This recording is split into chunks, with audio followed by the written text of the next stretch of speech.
আমাদের জন্য কিয়ামতের মাঠে তার সুপারিশ ছাড়া আপনি পার পাবেন? তাহলে আপনাকে সুন্নত কেন শেখাতে হবে? কেন আপনাকে মেসি নেইমারের হিস্ট্রি পড়াতে হয় না? আপনি তো নিজেই জানেন। কেন আপনাকে এই নায়ক নায়িকাদের হিস্ট্রি পড়াতে হয় না? আপনি নিজেই জানেন, খোঁজ খবর নেন। কিন্তু মুহাম্মদ সাল্লাল্লাহু আলাইহি ওয়াসাল্লাম সম্পর্কে এত গাফেল কেন? সুন্নত না জানলে বেদাত চিনবেন কিভাবে? সুন্নত চিনলে পরে তো বেদাত চেনা যাবে যে এগুলো সুন্নত, এগুলোর বাইরের গুলো বেদাত। তখন তো বেদাতের আলাদা করে সংজ্ঞা আপনাকে শেখাতেই হয় না। মুসলিম পরিবারে জন্ম নিয়েও তাওহীদ চিনতে পারছি না, শিরকের মধ্যে লিপ্ত আছে। সুন্নত চিনতে পারছি না, বেদাতে লিপ্ত আছে। নামাজ, সুবহানাল্লাহ, মুসলিম পরিবারে জন্মগ্রহণ করে নামাজ পড়েন না কেন? নামাজ কি হুজুরদের উপর ফরজ? বলেন। আপনার বয়স কি 10 বছরের নিচে? তাহলে আপনি নামাজ পড়েন না কেন? ফরজ মানে কি? আপনি ইচ্ছা হইলে করলেন, ইচ্ছা হইলে করবেন না, নাকি? এটা ফরজ? ফরজ হয়তো বোঝেন। ফরজ কি? ওই যে প্রত্যেক রাতে যে মেয়ের সাথে খষ্টি নষ্টি না করলে আপনার ঘুম হয় না, ওইটা হচ্ছে ফরজ।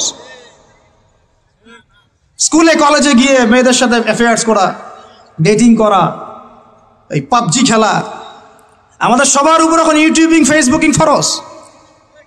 ফরজ বোঝেন, এইভাবে বোঝেন, এগুলো হচ্ছে ফরজ আপনার উপরে। তো সালাত, হাইয়া আলা সালাত প্রত্যেক দিন আপনার কানে যায়, কেন সালাতে আসেন না? হাইয়া আলাল ফালাহ আপনার আমার কানে যায়, কেন সালাতে আসেন না? কখন সালাতে আসবেন? ছোট ভাইরা কখন সালাতে আসবেন? যখন আপনার বয়স হবে 50, ওই সময় এসে প্রথম কাতারে চেয়ার নিয়ে দৌড়াদৌড়ি করবেন। আমরা যখন মসজিদে যাই, প্রথম কাতারগুলোতে প্রথম 2টা কাতার থাকে বয়স্করা, বৃদ্ধরা, যুবকরা নাই। আর ওই সময় চেয়ার নিয়ে মারামারি, কারণ এখন তো সেজদা দেওয়ার মতো শরীরে ক্ষমতা নাই। আর কে আগে চেয়ার দখল করতে পারে, ওই হচ্ছে প্রতিযোগিতা। তখন আমরা কি ওই সময়ের জন্য অপেক্ষা করছি? সুবহানাল্লাহ। নামাজ পড়লে কি আপনি জঙ্গি হয়ে যাবেন? নামাজ পড়লে আপনি কি মানবতা বিরোধী অপরাধী হয়ে যাবেন?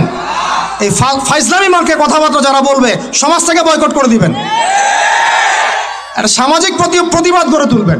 এই শব্দগুলো সস্তা করতে করতে যাকে তাকে যা ইচ্ছা তাই বলে বেড়াচ্ছে। ধর্মের কথা, ইসলামের কথা বললেই মানুষ সন্ত্রাসী হয়ে যায়।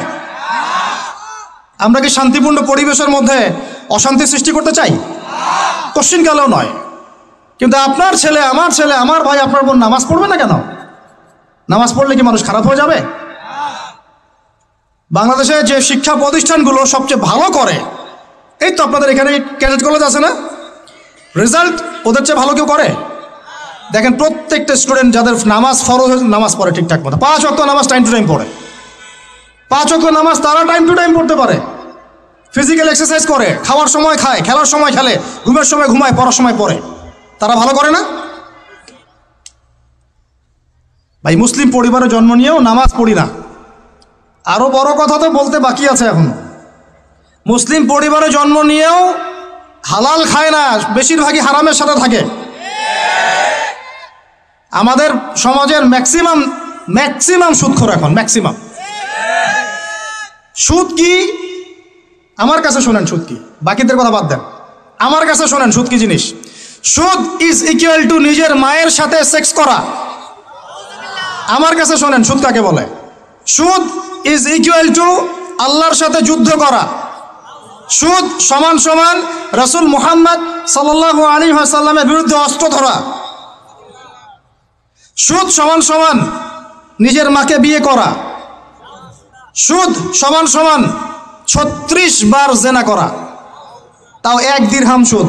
1 দিরহাম সুদ। কোথায় আছে এগুলা? আমি কি আসমান থেকে কথাগুলো বললাম? সহিহ বুখারীর হাদিসে নবী সাল্লাল্লাহু আলাইহি ওয়াসাল্লাম বলেছেন, সুদের পাপের 70টা শাখা আছে। কয়টা ভাই? আরেকটা হাদিস পেয়েছিলাম, সেখানে আছে 73টা শাখা। কয়টা? যার সবচেয়ে নিচের শাখাটার নাম হলো নিজের মাকে বিয়ে করা। আমরা প্রত্যেকেই মায়ের সাথে জেনা করি যারা সুদ খাই। আমাদের মধ্যে যারা সুদ খাই প্রত্যেকেই তার মায়ের সাথে রাত কাটায়। আর কিভাবে বললে কথাগুলো কানে যাবে, কলবে আঘাত করবে আমার জানা নাই। আমরা এটা শুধু খাই না, এটা ফরজ হয়ে গেছে এখন। কারণ এই বিশ্ব ব্যবস্থা পরিচালিত হচ্ছে ইহুদিদের হাত দিয়ে, এই বিশ্ব ব্যবস্থা পরিচালিত হচ্ছে খ্রিস্টানদের হাতে, এই বিশ্ব চালায় এখন জায়নিস্টরা, এই বিশ্ব চালায় জাতিসংঘ, এই বিশ্বের অর্থনীতি চালায় এই যে ওয়ার্ল্ড ট্রেড, এটা বাণিজ্য, ওয়ার্ল্ড ট্রেড অর্গানাইজেশন এটা বাণিজ্য চালায়, IMF, world bank, federal reserve bank এরা চালায় বিশ্ব অর্থনীতি। এরা প্রত্যেকেই সারা বিশ্বের প্রত্যেকটা দেশের সেন্ট্রাল ব্যাংকে সুদ খাওয়ায়, এবং সেন্ট্রাল ব্যাংকের আন্ডারে যত ব্যাংকিং সিস্টেম আছে সবগুলো সুদ ভিত্তিক। সব ব্যাংকিং সিস্টেম, সব NGO, সব সমিতি কোনো না কোনোভাবে সুদের সাথে সম্পৃক্ত আছেই আছে। ওইখানে নাম লিখানোর জন্য, ওই টাকা দেওয়ার জন্য মাথার ঘাম পায়ে ফেলে আপনি পরিশ্রম করেন। আমরা প্রত্যেকেই মায়ের সাথে জানা করি, নাউজুবিল্লাহ। আমরা প্রত্যেকে আল্লাহর সাথে যুদ্ধ করি, আমরা প্রত্যেকে রাসূলের বিরুদ্ধে যুদ্ধ করি, এরপরেও আমরা মুসলমান দাবি করি, জান্নাত পেতে চাই। আর কিভাবে বললে কথাগুলো বুঝবেন আমি জানি না। সূরা বাকারার 279 থেকে আয়াতগুলো পড়তে থাকেন। ইয়া আইয়ুহাল্লাযীনা আমানু